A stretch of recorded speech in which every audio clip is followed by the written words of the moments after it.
Oi, gente, hoje sexto ano. Vamos para mais uma aula de geografia. Hoje nós vamos começar o capítulo 10, que é vegetação. A gente, nas aulas anteriores, falou um pouquinho sobre o clima, né? E clima e vegetação tá sempre conectado, tá bom? Então a gente vê aí, ó, na página 103 do livro, bem assim, ó, a vegetação da superfície terrestre é de fundamental importância para o desenvolvimento da nossa vida, da vida em nosso planeta. Além disso, as plantas representam recursos naturais para toda a humanidade, pois podem ser fontes de alimentos, de combustíveis, de remédios e de produtos farmacêuticos, dentre outros. Mas, tão importante quanto as questões econômicas, a vegetação possui a função de manter o equilíbrio, ou seja, a natureza em harmonia e em equilíbrio. A vegetação a gente usa no nosso dia a dia, né? Seja para a produção de remédios, combustíveis, alimentos. E também é importante manter ela sem ninguém tocar, porque mantém o equilíbrio ecológico.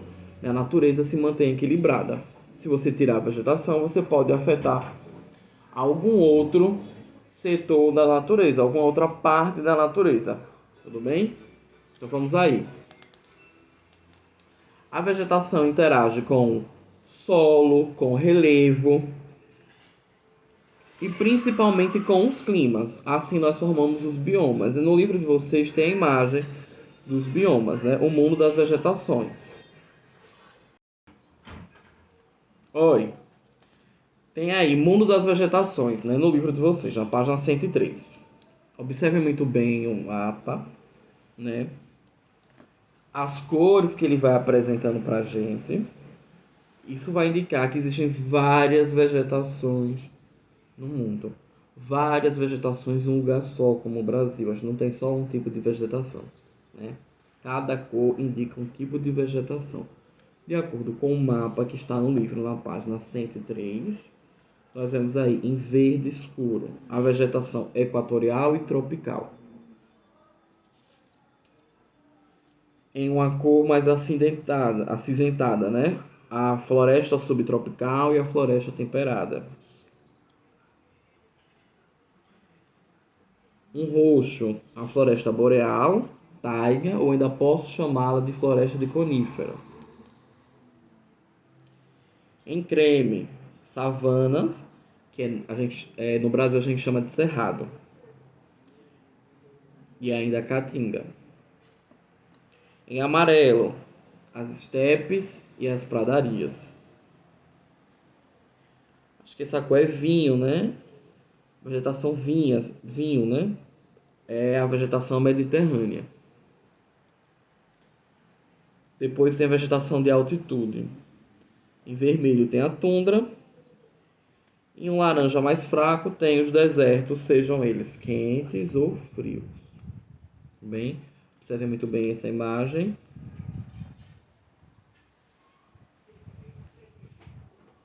Então vamos lá. Para a página 104, nós temos as florestas tropicais como primeiro exemplo. Como o próprio nome diz, localizam-se na zona entre os trópicos. Recebe bastante chuva durante todo o ano, proporcionada pelo clima quente e úmido. Esse tipo de clima favorece a formação de uma vegetação exuberante, com muitas árvores, que chegam a atingir mais de 60 metros de altura, o equivalente a um prédio de 20 andares, e de uma madeira resistente. As plantas têm folhas largas, o que chamamos de latifoliadas, que absorvem mais energia solar e são perenes, ou seja, possuem folhas verdes o ano todo. Esse tipo de vegetação, de floresta tropical, a gente tem aqui no Brasil, a gente tem aqui no nosso estado, tem aqui na nossa cidade, tem até no nosso bairro, tá? Entre os bairros ali, São Conrado, né? Santa Maria, Augusto Franco, a gente tem manguezal. Então, manguezal é típico de uma floresta tropical, tá bom? Normalmente na floresta tropical a gente tem as folhas bem verdes, bem largas, que absorvem mais energia solar Bom, se mantém dessa cor durante o ano todo. No livro de vocês tem uma imagem de uma floresta tropical. Esse tipo de floresta tem muita biodiversidade. O que é biodiversidade? Né? Ou seja, tem uma variedade muito grande, seja de vegetação ou seja de animais. Tá bom? Aí, gente, o que aconteceu com essa floresta tropical? Quando o português chegou no Brasil, ele começou a colonizar o nosso país a partir do litoral brasileiro, do Nordeste, né, da Bahia. E aí no litoral ele encontrou a floresta tropical, encontrou o pau-brasil e foi explorando, foi explorando, foi explorando, foi explorando, por aí vai. Nesse processo de exploração, ele derrubou muito, teve muito desmatamento. Então, como consequência, a floresta tropical hoje é uma das que menos a gente tem no Brasil. Restou muito pouco da nossa principal floresta tropical, que é a Mata Atlântica. Restou muito pouco dela. Toda a Mata Atlântica hoje, do que já tivemos no Brasil, temos mais ou menos 5% da vegetação original. Ou seja, 95% já foi embora. Tá bom? E ainda hoje a gente vê muito o desmatamento para a venda, para o comércio, né? A exploração da madeira para o comércio. E muitas vezes de forma ilegal. Tá bom? Tem um tipo de vegetação que é muito parecida com a floresta tropical, que é a floresta equatorial, tá bom? Como exemplo de floresta equatorial, nós temos a floresta amazônica, a mais biodiversa do mundo, a que mais tem diversidade de animais, de plantas, de minerais, tá bom? É a mais importante floresta do mundo, é a floresta amazônica. Também tem as características muito parecidas com as florestas tropicais. Tem folhas largas e tem folhas perenes. O que são folhas perenes? Que ficam verde, a coloração da folha verde durante o ano todo. E folhas largas, nós podemos falar que são folhas latifoliadas. Tá ok? Então, a nossa floresta amazônica é um exemplo aí de floresta equatorial. Então, lembre que floresta equatorial e floresta tropical têm características parecidas. Agora eu vou ler esse quadrinho na página 104, esse quadrinho amarelo que tem no livro de vocês.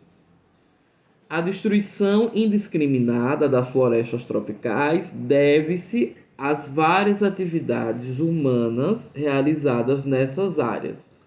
Utilização do solo para agropecuária, exploração dos recursos minerais, extração de madeira, construção de estradas hidrelétricas e as queimadas.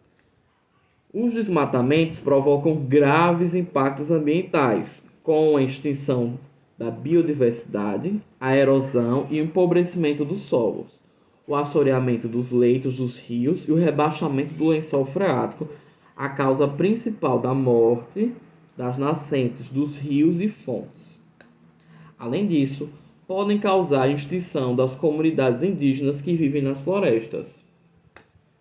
As queimadas muitas vezes causam incêndios tão grandes que aumentam o nível de dióxido de carbono, do gás carbônico, CO2, na atmosfera a ponto de influenciar o aquecimento global. Os países que mais sofrem com queimadas e desmatamentos estão localizados na faixa intertropical do globo, como o Brasil, Equador, a Nicarágua, a Guatemala, a Indonésia e a Malásia. Então, como eu já falei para vocês, é importante se manter a vegetação para não desequilibrar a natureza. Quando o ser humano ele intervém no processo de desmatamento ou de queimadas, pode acontecer tudo isso que esse quadrinho falou.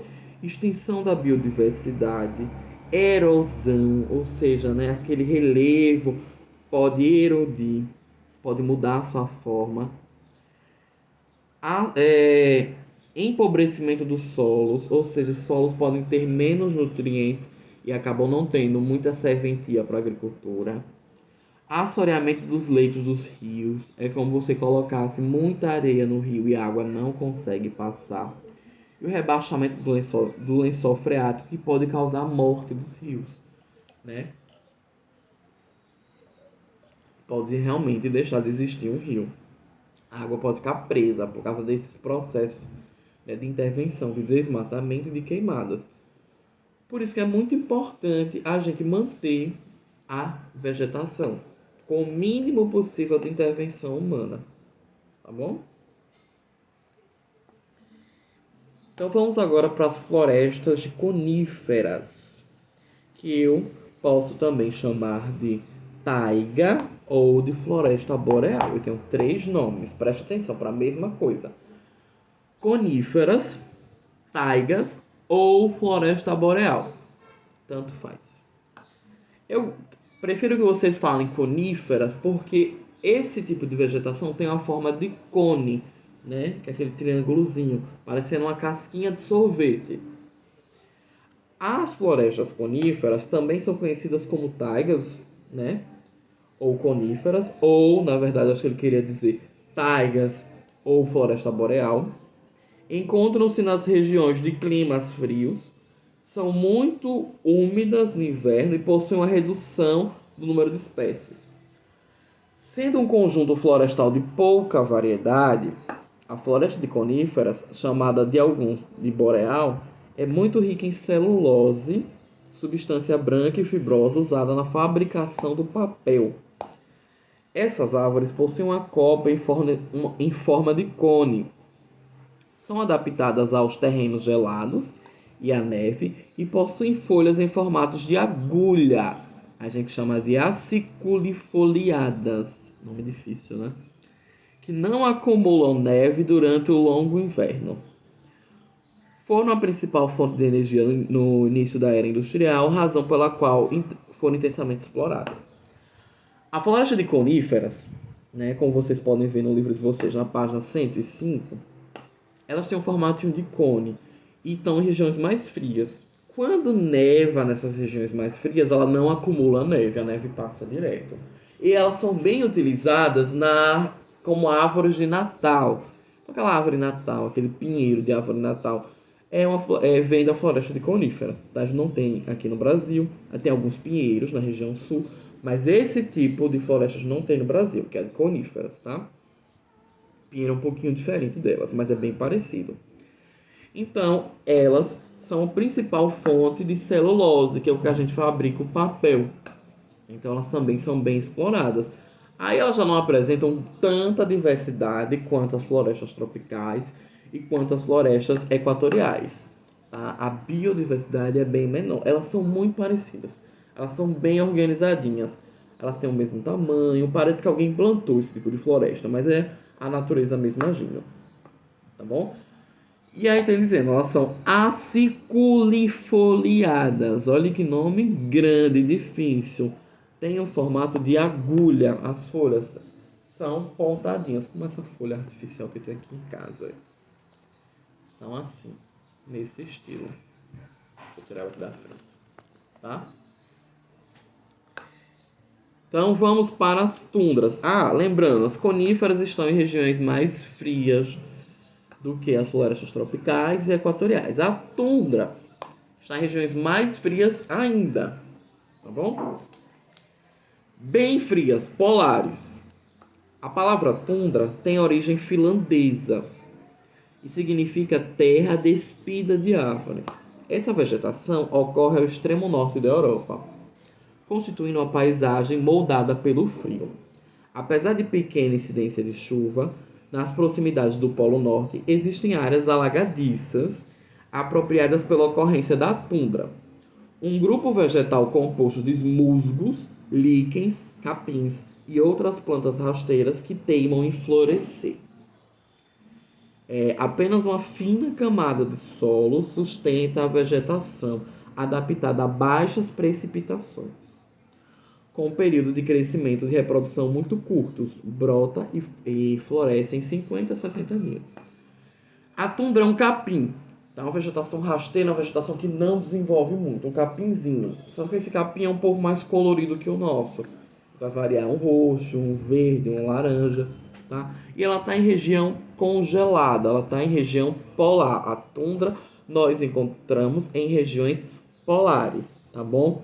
Lá nas regiões do polo não tende a chover muito, né? É mais neve mesmo que acontece.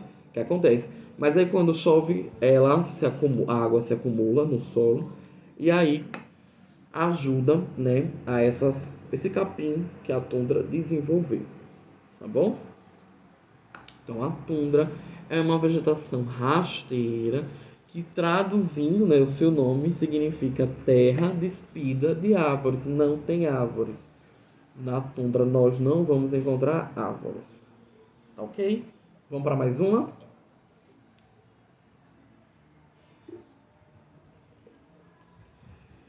Florestas temperadas, ainda na página 105. Nas regiões de clima temperado, independente da sua localização do planeta, desenvolvem as florestas temperadas, compostas de árvores classificadas como decíduas ou caducifólias, isto é, que perdem as folhas no inverno para aguentar as baixas temperaturas. Elas aparecem originalmente nos Estados Unidos da América, na Europa, no sudeste da Austrália e na Nova Zelândia. Então, uma floresta temperada, ela é de um clima temperado. O que é um clima temperado?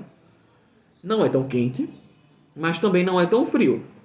É um clima mais ou menos, tá bom? Para vocês botarem na cabeça. Um clima temperado, ele não é nem quente, ele nem é tão frio. É um clima mais ou menos.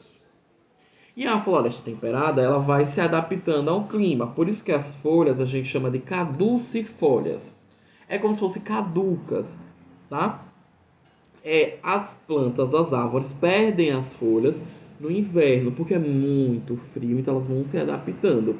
No inverno, no outono, elas vão se adaptando. No verão e na primavera, essas folhas florescem novamente. Ela não morreu. Aquela árvore não morreu, ela só perdeu as folhas. Isso é muito comum, isso acontece, é bem natural. Por quê? No verão a floresta tem uma característica, no inverno tem outra, no outono tem outra, na primavera tem outra. A floresta temperada é onde você tem as 4 estações do ano bem definidas, tá bom? E ela vai mudando de cor, vai ficando bem colorida, vai ficando mais amarronzada, vai mais esverdeada, a depender da estação do ano que esteja. Então ela é extremamente adaptável. Ela sobrevive a todas as estações. Muito bem. Quando é que a gente vai ver esse tipo de floresta? No Brasil não tem. Tem nos Estados Unidos, tem na parte da Europa, mas no Brasil não tem. Mas eu tenho certeza que vocês já assistiram aqueles filmes estadunidenses de romance e viram aquelas florestas com folhas coloridas, meio rosa, meio laranja. Ou então, quando é uma cena bem triste, né, aparece lá o casal chorando numa floresta e as folhas caem, né? Aquela coisa bem romântica. É esse tipo de floresta temperada. Bom, a gente por enquanto só consegue ver nos filmes dos Estados Unidos. Então, para a gente relembrar rapidinho o que é que teve na aula de hoje, nós podemos observar no mapa da 103 todos os tipos de vegetação que tem no mundo, né? Que são os biomas. O que é bioma? Olha lá em cima dizendo. Os biomas são formados a partir de um conjunto de ecossistemas semelhantes, localizados numa mesma região. A distribuição dos biomas e seus tipos de vegetação e fauna estão ligados principalmente ao clima, às diferentes condições de temperatura, chuva e incidência da luz solar nas várias regiões do planeta. Assim, cada tipo de clima corresponde a um bioma, caracterizado por uma determinada cobertura vegetal. Bioma é quando eu tenho fauna e flora bem semelhantes em um lugar só, animais e plantas bem semelhantes em uma região. Eu tenho um bioma, aí você tem os vários biomas do mundo. Aprendemos que florestas tropicais e equatoriais estão em regiões mais quentes, que têm características bem parecidas, como as folhas largas e bem esverdeadas. Aprendemos também que as florestas de coníferas, elas têm um formato de cone, são menos diversas do que as tropicais e equatoriais, e elas são fonte de produção da celulose, que produz o papel. E aprendemos que a tundra está em uma região congelada, né? E é rasteira. E as temperadas, elas se adaptam a todas as estações do ano. Na próxima aula, a gente vai conhecer outras vegetações que a gente tem no globo. Então, até já!